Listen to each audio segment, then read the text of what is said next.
સંસારમાં છીએ, સારું નબળું અનુકૂળ પ્રતિકૂળ ચાલતું જ રહેવાનું. તમે ક્યારેક એવું કહેશો કે મારે સુખ જોઈતું જ નથી, દુઃખ જ જોઈએ, છતાંય સુખ આવવાનું. બોલો, હવે છતાંય સુખ આવવાનું તો છતાંય દુઃખ નહીં આવવાનું. આપણે આગ્રહ શું રાખીએ છીએ? દુઃખ તો આવવું જ ન જોઈએ. એ પણ સંભવ નથી. આ તો ચાલતું જ, આ તો લહેરો છે. એક વ્યક્તિ દરિયા કિનારે ઉભો હતો ને 1 કલાક 2 કલાક 3 કલાક નો વ્યક્તિ જુએ કે તું નાવા ઉભો છો તો નહીં લે. ઉભો કેમ છે? જોઈ શું રાખે કે ના, રાહ જોઉં છું કે આ લહેરો બંધ થાય ને પછી ડૂબકી લગાવું. તો દરિયાની લહેરો તો ક્યારેય રોકાવાની છે જ નહીં. ક્યારેક સુખની લહેર આવે, ક્યારેક દુઃખની આવે, ક્યારેક અનુકૂળતાની, ક્યારેક પ્રતિકૂળતાની. પણ તમે સંસાર માટે નથી. હા, સંજોગોને અનુકૂળ વ્યવસ્થા કરો, એની કોઈ ના નથી. મહાપ્રભુજીના સ્પષ્ટ વચન છે, પ્રતિકારો સિદ્ધસ્ય ના ગ્રહી ભવે. દુઃખ દૂર કરવાનો ઉપાય મળે તો કરી નાખો. ભગવાન આવીને કરી જાય એ રામા નહીં જોવું, એ પ્રતીક્ષામાં નહીં બેઠા રહેવું. સેવક તમે છો કે અનુકૂળતા ભગવાને બુદ્ધિ આપી છે. 3 વાના મુજને મળ્યા, હૈયું મસ્તક હાથ, બહુ થઈ દીધું નાથ, હવે ચોથું નથી માંગવું. આપણે ગુજરાતીના એ સાહિત્યકારોના વચનોને યાદ કર્યું.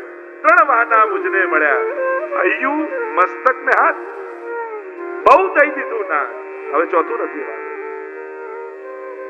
એટલે હું તો ઘણી વાર કહું ને, ભોળાનો ભગવાન હોય, મૂર્ખાનો ભગવાન ના હોય. ભગવાને બુદ્ધિ આપી છે તો વાપરીને ઉપાય ગોતો. બધું આવીને ભગવાન કરી જાય કે કામ વાળો છે તમારો. તમને બુદ્ધિ આપી, તમને હૃદય આપ્યું, તમને સામર્થ્ય આપ્યું, પ્રયાસ કરો, કોશિશ કરો. એવા બનો કે તકલીફ આવે તો 10 જણા જોડે ઉભા રહેવા આવે. બધા જોડે બગાડીને ઉભા હોય અને પછી કે હવે કોઈ મદદે નથી આવતું, તો તે જ આ કર્યું છે. તારી જોડે કોઈ નથી એનું કારણ તું જ છું, લોકો નહીં. આપણે લોકોને ગણીએ છીએ, જો ને કોઈ નથી, એ કોઈ નથી એની પાછળ આપણે જ છીએ. શ્રી વલ્લભ પદ વંદો સદા. 7 પ્રકારની કૃપામાં પહેલી કૃપા તમને શ્રીઅંગ માંથી ઘડ્યા, શ્રીઅંગની સૃષ્ટિ બનાવી. બીજી કૃપા, શ્રીઅંગ માંથી ઘડ્યા તો ખરા, પણ તમારા હૃદયમાં પુષ્ટિ ભક્તિનું બીજ વાવીને તમને મોકલ્યા. પ્રત્યેક વૈષ્ણવના હૃદયમાં ઠાકોરજીએ પુષ્ટિ ભક્તિનું બીજ વાવેલું. અનુકૂળ વાતાવરણ, અનુકૂળ માહોલ મળતા જ એ બીજમાં ફળગાવ ફૂટવા લાગે. ઘણી વાર લોકો મળે, આ તો જરાય નતા માનતા, જેથી આપની કથા સાંભળીને તો સાવ બદલાઈ ગયું. એક વાર આવ્યા જીવન બદલાઈ ગયું. આ તો કથા તો નિમિત્ત થાય, પણ કોઈ બેઠકજી ગયા, કોઈ નાથદ દ્વારા ગયા, કેટલી ઘટનાઓ ક્યાં ક્યાં થકી પુષ્ટિનું બીજ હતું જ. હવે વિચાર કરો, નાથદ દ્વારામાં કદાચ તમે જાઓ, આજે પણ હજારો લોકો જાય, આટલી ભીડ હોય, આટલા દૂરથી આવ્યા હોય, ધક્કા ખાતા ખાતા હજી તો સન્મુખ થયા ન થયા, દર્શન થયા 1 મિનિટ હજી તો માંડ થયા, અને બીજા ધક્કે બહાર. પણ શ્રીનાથજી બાવાનો પ્રભાવ જુઓ, એ ધક્કો ખાતો ખાતો આવેલો એક ક્ષણ માટે શ્રીનાથજીની સન્મુખ દર્શન કરી લે ને, તો એ બહાર આવીને એમ કહે, મારે બ્રહ્મ સમન લેવું છે ને સેવા પધરાવવી છે, મારે વૈષ્ણવ થઈ જવું છે. આ શ્રીનાથજીનો પ્રભાવ એની દ્રષ્ટિમાંથી પસાર થયો અને બીજમાં ફળગા ફૂટવા લાગ્યા. હું ચંપારણ ગયો, હું બેઠકજી ગયો, બ્રજમાં ગયો, ઘણા લોકોને હું એવા ઓળખું છું, ક્યાંક ને ક્યાંક કોઈ સ્થાન, કોઈ મહાપુરુષ, કોઈ એમની વાણી, કોઈ એમના વિચાર, કોઈ એમનો ગ્રંથ, ક્યાંક કંઈક સ્પર્શતાની સાથે હૃદયમાં વાવેલા પુષ્ટિ બીજના ફળગાઓ ફૂટવા લાગ્યા. આ બીજી કૃપા. ત્રીજી કૃપા કરી ઠાકોરજીએ શ્રી વલ્લભની શરણાગતિ આપણને આપી. જન્મ તો મળ્યો, જન્મ એક વ્યક્તિ થઈને જન્મ મળ્યો, એક સાધારણ મનુષ્ય થઈને જન્મ્યા, માણસ થઈને જાઓ વૈષ્ણવ થઈને. જ્યારે તમે જાઓ ત્યારે લોકો એમ કહે કે એક વૈષ્ણવ ગયા. વૈષ્ણવની કીર્તન છે, વૈષ્ણવની માલા પહેરામણી. એટલે જ જ્યારે પણ વૈષ્ણવ જાય છે ત્યારે એની પાછળ માલા પહેરાવણી થઈ. યાદ રખાય, આ જન્મ્યો તો વ્યક્તિ થઈને પણ ગયો વૈષ્ણવ થઈ. પોતાના જીવનને સફળ અને સાર્થક થઈને ગયો. અને આ જીવનનું સાફલ્ય છે. તમે ન હો અને જ્યારે તમને લોકો ભેગા થઈને યાદ કરતા હોય તો ઘણાને ધંધાની બાબતમાં યાદ કરે, ઘણાને કળાની બાબતમાં, ઘણાને હોશિયારીની બાબતમાં, ઘણાને વ્યવહારની બાબતમાં, પણ જ્યારે વૈષ્ણવતાની વાત ઘરમાં નીકળે અને જો તમને લોકો યાદ કરે ત્યારે માનજો કે તમે જીવન સફળ કરીને ગયા. અને આજે આપણા બધાના ઘરનો અનુભવ આજે આપણે આપણા વડીલોને ઘરમાં યાદ કરીએ. અમારા બાપુજી હતા, અમારા દાદા હતા, આમ હતા, આવા વૈષ્ણવ, આવા મર્યાદી વૈષ્ણવ. આ આપણા ઘરના આદર્શો છે. બીજી જગ્યાએ લોકોને સમાજમાં કોઈ ના કોઈ મહાપુરુષોને યાદ કરવા પડે છે અને વૈષ્ણવ કુળમાં કેવલ 2 પેઢી પહેલા જાઓ, તમારા દાદા, તમારા પરદાદાને યાદ કરો ને તો ઘરે ઘરે મહાપુરુષો હતા, ઘરે ઘરે ભગવદીઓ હતા, આદર્શો હતા. અને એ આદર્શોને યાદ કરી એમના વંશજો વૈષ્ણવ થઈને આ પુષ્ટિ માર્ગનો પ્રભાવ છે. જે સંતો મહંતોની આપણે કથાઓને સાંભળી છે વાર્તા, આવા ભગવદી, પણ એવા ભગવદીઓ તમારા કુળમાં પૂર્વજો રૂપે હતા જે આવું જીવી ગયા છે. આ ભાવ આપણે ત્યાં કહ્યું. વલ્લભની શરણાગતિ આપણને આપી, મહાપ્રભુજી જેવા ગુરુ આપણને મળ્યા. આ કૃપા. ચોથી કૃપા, શ્રી મહાપ્રભુજી દ્વારા આપણને બ્રહ્મ સંબંધ મળ્યો અને વૈષ્ણવ થવાનો અવસર મળ્યો, શ્રીજીના થવાનો અવસર મળ્યો, પ્રભુ સાથે આપણો હસ્તમેળાપ કરાવ્યો. પાંચમી કૃપા, આપણા ઘરે ઠાકોરજી પધાર્યા, બ્રહ્મ સંબંધ લઈને અધિકાર થયો અને પુષ્ટિ પુરુષોત્તમ આપણે ત્યાં સેવ્ય રૂપે પધાર્યા, આપણી સેવા લેવા માટે.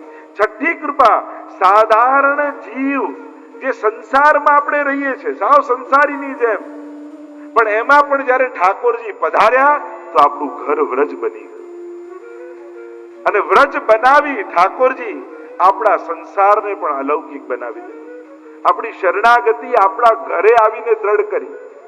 લોકોને તો ક્યાં ક્યાં જઈને ધરવા જવું પડે અને આપણે ત્યાં તો ઠાકોરજી ઘરે બિરાજતા હોય અને ત્યાં આપણું અંગીકાર કરતા હોય, આપણી શરણાગતિ દ્રઢ કરે. અને છેલ્લી કૃપા, સાધારણ કર્મવશ થઈને આવેલો જીવ, એ જીવમાંથી એ દાસ બન્યો, દાસમાંથી સેવક બન્યો, સેવકમાંથી વૈષ્ણવ બન્યો, વૈષ્ણવમાંથી ભગવદી બન્યો અને ભગવદીમાંથી તાદર્શી બનીને પ્રભુ પાસે ગયો. એક જીવ જે કર્મવશ પેદા થયો હતો એ ભગવદી અને માંથી તાદર્શી ભગવાન જેવા ગુણો ધારણ કરી અને પ્રભુની લીલામાં પ્રાપ્ત થયો. આ સાતમી કૃપા. પણ જીવનમાં કોઈ પણ ચિંતા આવે ને એનો મહામંત્ર મંગલાચરણમાં તમે રોજ બોલો. ચિંતા સંતાન હંતારો યત પાદામ ભુજરેણવ સ્વીયાનામ તાન નિજાચાર્યાન પ્રણમામિ મુહુર્મુહુ. ચિંતા નહીં, ચિંતાની પરંપરાઓ. ચિંતા સંતાન, સંતાન પરંપરાઓ. હંતારો હણાઈ જાય. તેનાથી તમારી પાસે એક અમોઘ ઔષધિ છે એ ચિંતાથી નિવૃત્તિ માટે. યત પાદામ ભુજ, જેના ચરણ તો દુર્લભ છે. ચરણારવિંદ જલ્દી કોઈને મળતા નથી, એ તો બહુ દૂરની વાત. આપણે ચરણારવિંદ જોઈતાય નથી, કદાચ તો અધિકારે નથી. રેણવઃ, મહાપ્રભુ ત્યાંથી પધારી ગયા હોય ને અને જે રજ ઉપર ચરણ પડ્યા હોય એ રજ, એ રણ કંકણ, એ રજ ખાલી મળી જાય અને મળી જાય ને મુખમાં નહીં. રેણવઃ, એનું ખાલી ચિંતન કરી લો. સ્વીયાનામ તાન નિજાચાર્યાને, પણ ક્યારે થાય? નિજાચાર્ય, મારા શ્રી વલ્લભ પોતાના કરીને જયારે જાણ્યા હોય અને આવો દ્રઢ ભાવ હોય તો મહાપ્રભુજીના ચરણારવિંદ કેવા છે. ચરણારવિંદની કૃપા, ચરણ રજ, ચરણ સ્પર્શ, ચરણ ગંધ અને ચરણોદક, 4 રીતે ચરણારવિંદ કૃપા કરે.